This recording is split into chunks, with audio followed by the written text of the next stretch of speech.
Class see the question number 5। ठीक है, so question number 5 में आपके पास क्या क्या है, क्वेश्चन को अच्छे से रीड कर लीजिए। क्वेश्चन नंबर 5 में है क्या। ठीक है, सो क्वेश्चन नंबर 5 आ जाते हैं और इसका टॉपिक हम डिस्कस करते हैं। क्वेश्चन नंबर 5 कह रहा है कि record the following transactions. Question number 5 पे है, डिस्कस कर रहे हैं क्वेश्चन नंबर 5। ठीक है, सो क्वेश्चन नंबर 5 में ये है bought goods from Nanak brothers 4 lakh, 10% trade discount and 3% cash discount on purchase. 25% the amount paid at the time of 25% amount at the time of purchase. ठीक है, सो सबसे पहले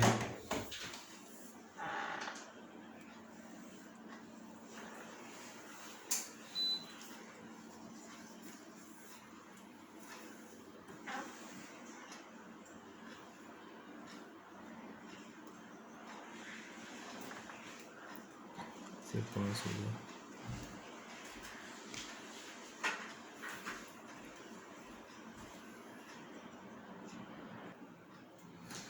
so class 11th question number 5।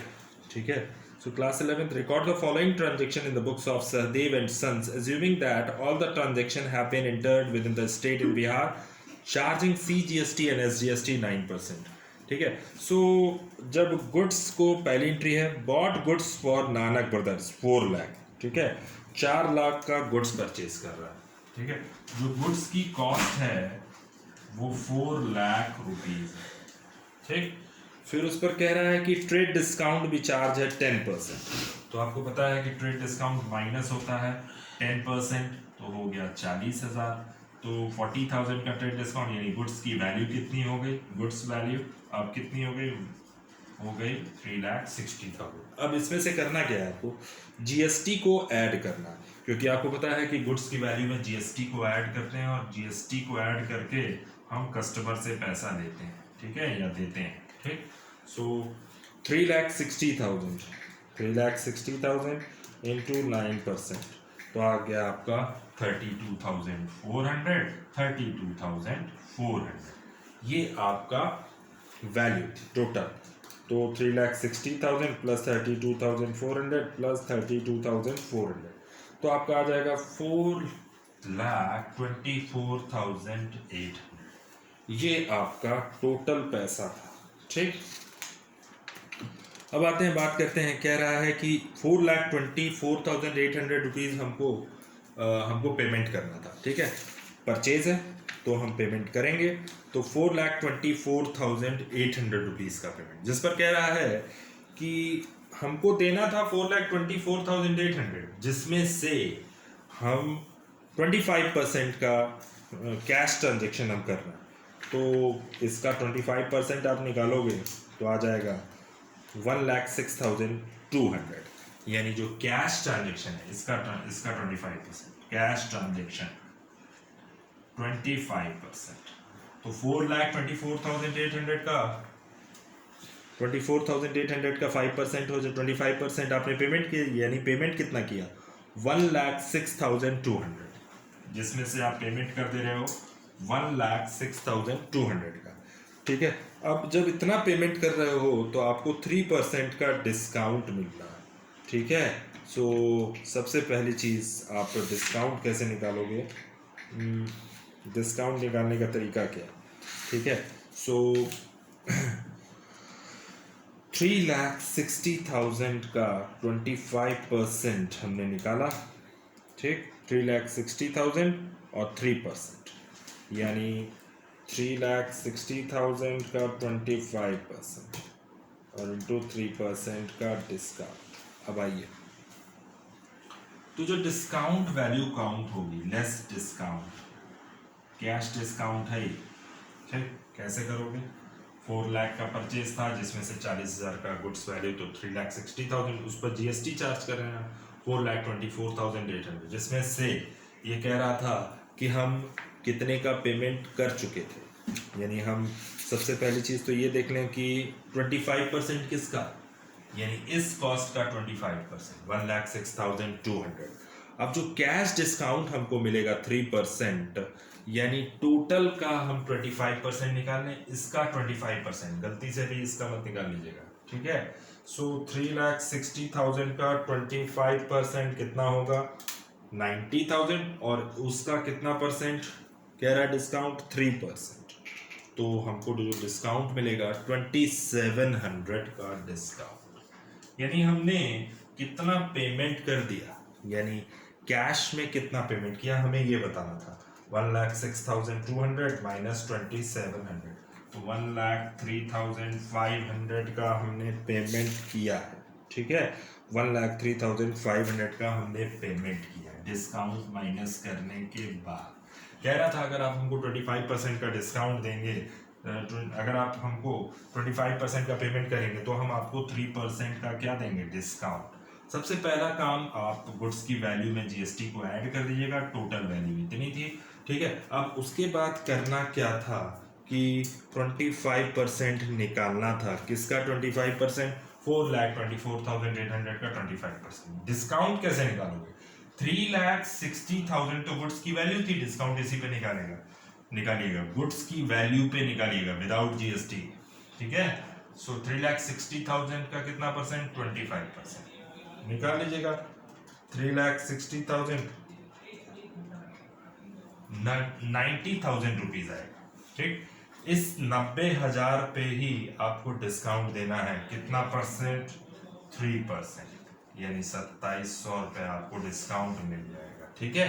तो entry पास करने का तरीका एक बार प्रैक्टिस करिएगा, ये क्वेश्चन जरूर बहुत अच्छा क्वेश्चन है। तो फर्स्ट एंट्री आप बनाइएगा, परचेज अकाउंट डेबिट, ठीक है, input CGST debit, input SGST debit to bank account, और टू क्या हो जाएगा, टू बैंक अकाउंट है, और टू डिस्काउंट आपको मिला है, डिस्काउंट रिसीव हुआ है, और टू नानक ब्रदर्स, यानी जो पैसा आपने पेमेंट किया फुल पेमेंट नहीं, कुछ उधार भी है, तो being goods purchase.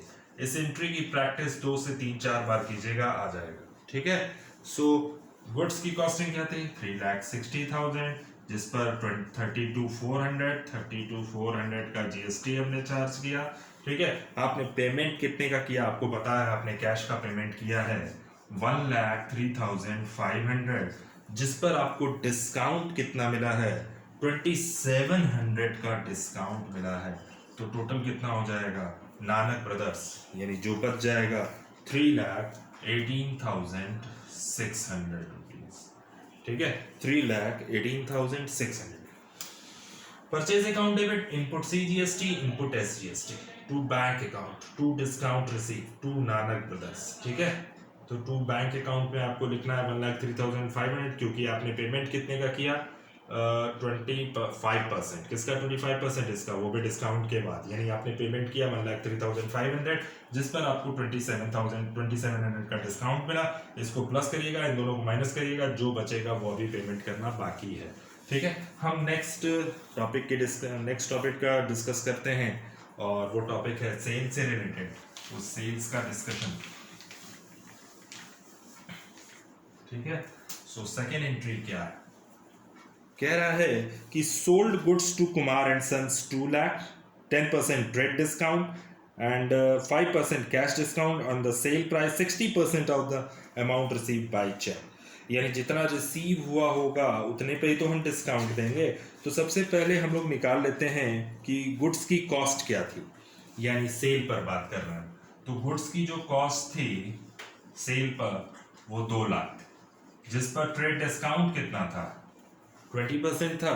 Trade discount कितना है, 20%, यानी आपका हो जाएगा 40,000, माइनस करिएगा 1,60,000। अब जो गुड्स की वैल्यू आ जाएगी इसी पर डिस्काउंट कैलकुलेट होगा, जैसे परचेज के समय कर रहे थे, 1,60,000, ठीक है। सो अब इस पे जीएसटी चार्ज करना है, ऐड CGST, ऐड SGST, 99% आपको चार्ज करना है, यानी आ जाएगा 14,400।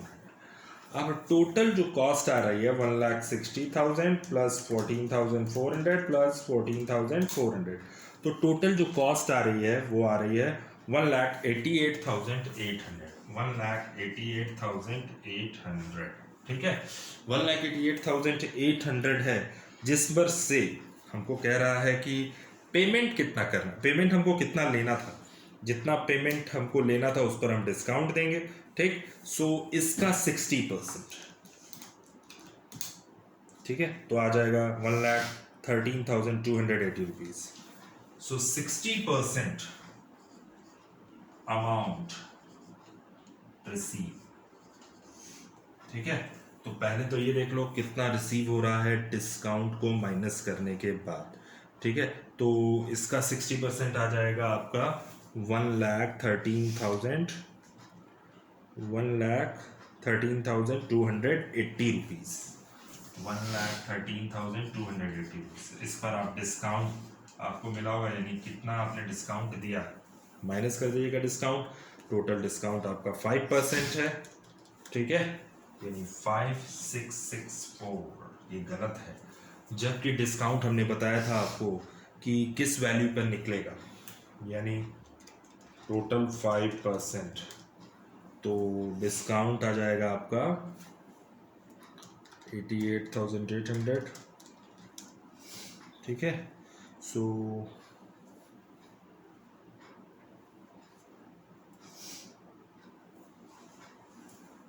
डिस्काउंट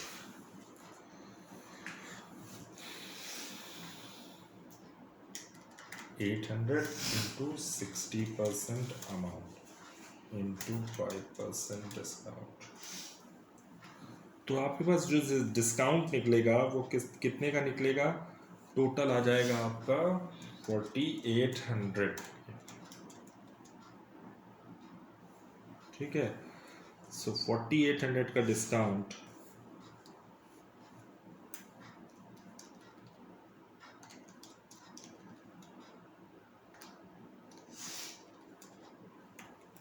ठीक है। सो 1,60,000 का, अब आप देखिएगा हमने बताया था ना डिस्काउंट इसमें निकलेगा, 1,60,000 में से कितने का पेमेंट आपको मिल गया, 60% मिल गया, यानी इसका मतलब है कि 96,000 रुपीज़ आपको पेमेंट मिल गया।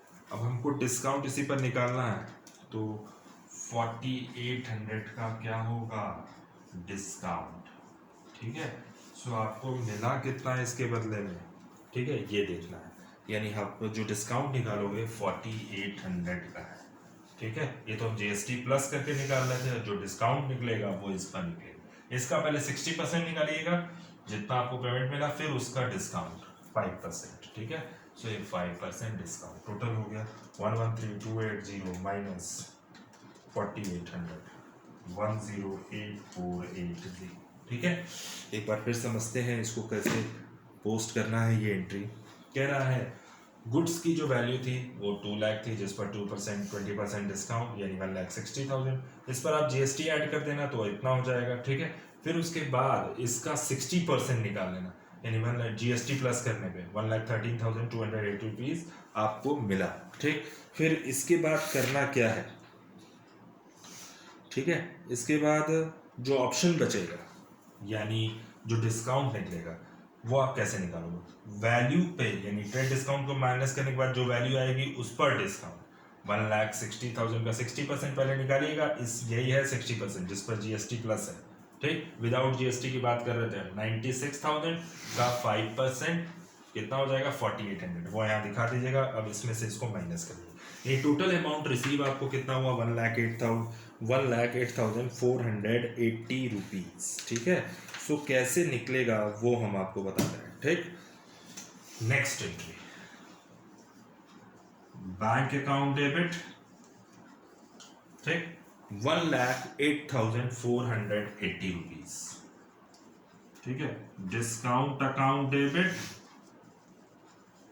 कितने से डिस्काउंट, 4,800 का आपने डिस्काउंट दिया उसको, ठीक, बदले में आपको मिला कितना 1,08,400, पूरा पैसा नहीं मिला है, ठीक। और दूसरी चीज़ ये किसको सेल किया था, ठीक, कुमार एंड सन्स को सेल किया था, कुमार एंड सन्स।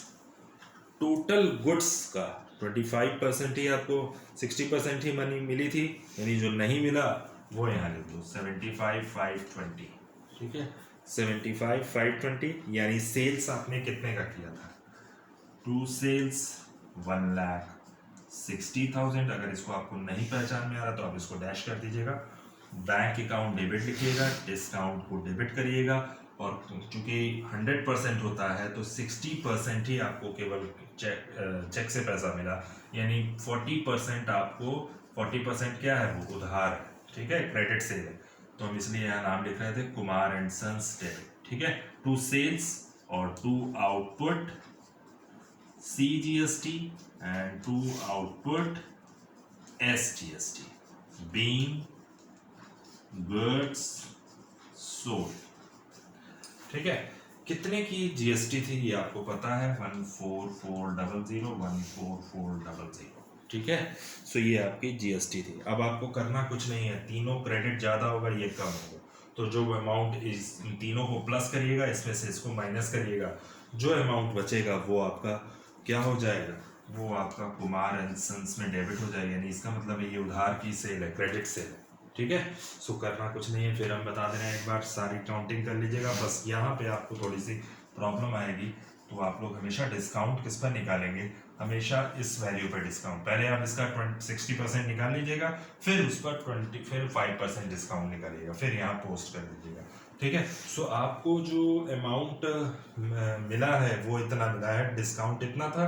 ठीक है, जिस पर कुमार एंड सन्स यानी फिर 75,500 इसको आप छोड़ दीजिएगा, पहले आप सेल में ट्रांसफर कर दीजिएगा 1,60,000 रुपीज़। ठीक है, फिर उसके बाद 2 output GST, output CGST, output SGST, तीनों का अमाउंट प्लस कर लीजिएगा और इसमें से इन दोनों को माइनस कर लीजिएगा, तो जो फिगर आएगी वो बची हुई फिगर क्या है, वो है क्रेडिट सेल। ठीक है, अब हम बात करते हैं नेक्स्ट एंट्री की। ठीक है, सो नेक्स्ट एंट्री क्या है, नेक्स्ट एंट्री में एंट्री नंबर 3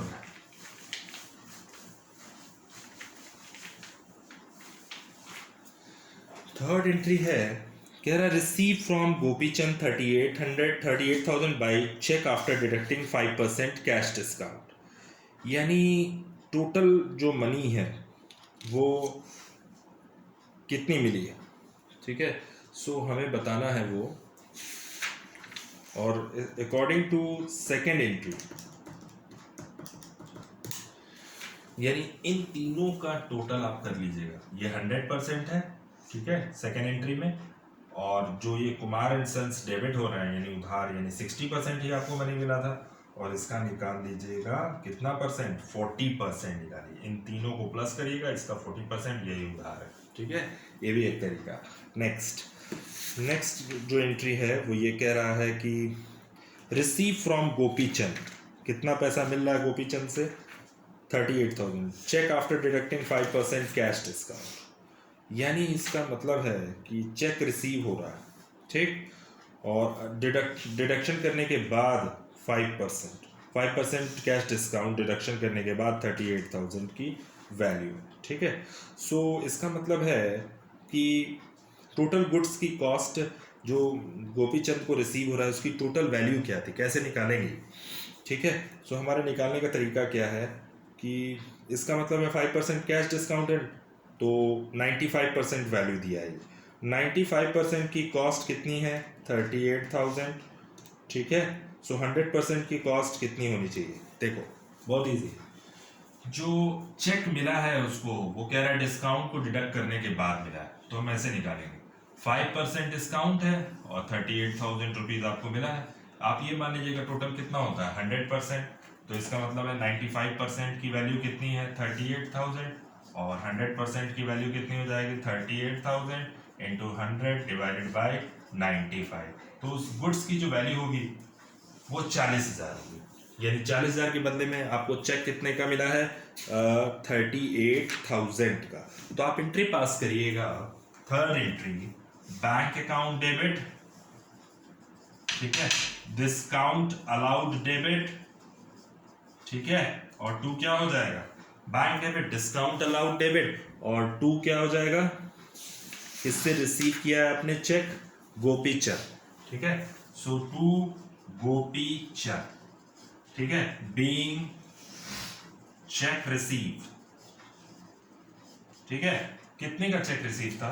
40,000 का चेक था, 2,000 का आपने डिस्काउंट दिया और 38,000 रुपीज आपको मिल गया, ठीक है। सो अब ये एंट्री थी। अब नेक्स्ट एंट्री जो पास करनी है, इस एंट्री को राइट करते जाइए, अगली एंट्री पे डिस्कशन करते हैं।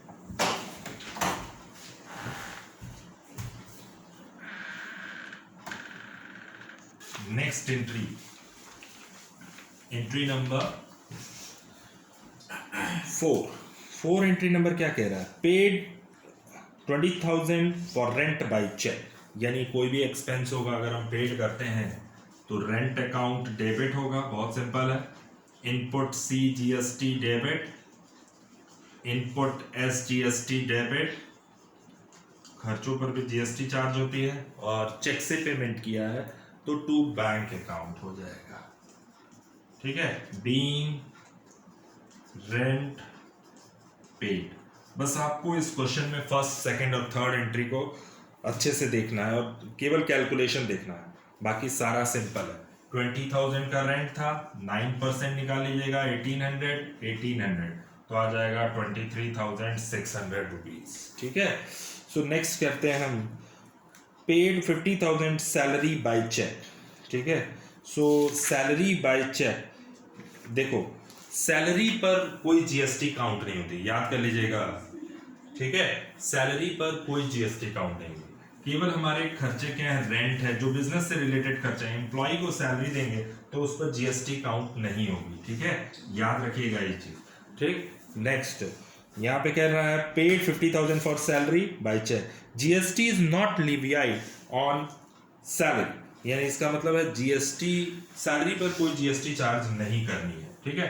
तो सैलरी डेबिट और टू क्या हो जाएगा? बैंक, बीइंग सैलरी पेड, कितने की सैलरी पेड हुई थी? 50,000 रुपीज, ठीक है। Next entry number 6, goods were distributed as free samples, यानी ये डिस्कशन हुआ था इस एंट्री का। अगर हम गुड्स को फ्री सैंपल पे देते हैं तो इसका मतलब है कभी ना कभी हमने गुड्स को परचेज किया होगा और उस पर इनपुट जीएसटी डेबिट हुई होगी, और जब उस गुड्स को हम खत्म करेंगे तो गुड्स क्या हो जाएगा? क्रेडिट हो जाएगा। जो परचेज डेबिट हो जाएगा, चाहे परचेज डेबिट करो चाहे गुड्स डेबिट करो। आई थिंक उस जो जीएसटी जब परचेज की होगी तो उस पर जीएसटी काउंट हुई होगी, इनपुट जीएसटी तुमने डेबिट किया होगा, और जब खत्म करेंगे तो वो क्या हो जाएगी? जीएसटी क्या हो जाएगी? क्रेडिट हो जाएगी, ठीक है। सो हम लोग यहाँ लिखेंगे फ्री सैंपल पे दे रहा है गुड्स को, तो इसका मतलब है एडवर्टाइजमेंट अकाउंट डेबिट, ठीक है, और टू परचेज करो या टू गुड्स करो, क्योंकि हमारे पास से गुड्स जा रहा है तो, और to input GST, input credit हो जाएगा। क्यों? क्योंकि इनपुट इसलिए क्रेडिट होगा क्योंकि कभी ना कभी हमने जीएसटी के साथ गुड्स को परचेज किया। Being goods distributed as free sample, ठीक है। सो गुड्स की जो कॉस्ट थी वो कितनी थी? पहले तो ये देख लो, 10,000 का गुड्स था, ठीक। तो गुड्स के सामने या गुड्स लिखो या परचेज, बात एक ही है। इस पर जीएसटी भी कभी काउंट हुई होगी, ठीक है, तो 9,900 की जीएसटी हो जाएगी, तो टोटल कितना हो जाएगा? 10,000 और 11,800 rupees. Now the next entry number last की 2 एंट्री है, 5,000 due from Chandrakant as a bad debts, ठीक है। सो 5,000 रुपये जो चंद्रकांत से लेना था वो नहीं मिला, ठीक है। सो वो नहीं मिला तो जैसे एंट्री बनाते थे वैसे ही बनाइएगा, बैड डेट्स डेबिट, और टू क्या हो जाएगा? Chandrakant, being bad debts right of 5,000 rupees. ये एंट्री हमने कर दी। लास्ट एंट्री आपकी बची है, sold household furniture for 15,000, the proceeds were invested into the business, यानी अपने फर्नीचर को, अपने घर के फर्नीचर को बेच करके वो पैसा लगा रहा है कैपिटल में, कुछ करना नहीं है। सोल्ड किया होगा फर्नीचर तो हमारे पास कैश आया होगा, तो एक एंट्री पास करेंगे इसमें, कैश अकाउंट डेबिट, ये लास्ट एंट्री है, और 2 इस पैसे को कहां इन्वेस्ट कर दिया, कैपिटल में, ठीक है, बीइंग 15,000 मनी इन्वेस्टेड, ठीक है, इनटू द बिजनेस। 15,000 रुपए का फर्नीचर सेल करके, और वो कैश कहाँ लगा, बिजनेस से मतलब है हमारा, यहाँ पे बिजनेस में कैश आ रहा है और कैपिटल बढ़ रही है 15,000 से, ठीक है। सो ये आज एंट्री थी, और क्वेश्चन नंबर 5 आपका डन हो गया। 7,59,000 इसका आंसर आएगा, लास्ट में चेक कर लीजिएगा, ठीक है। So thank you class.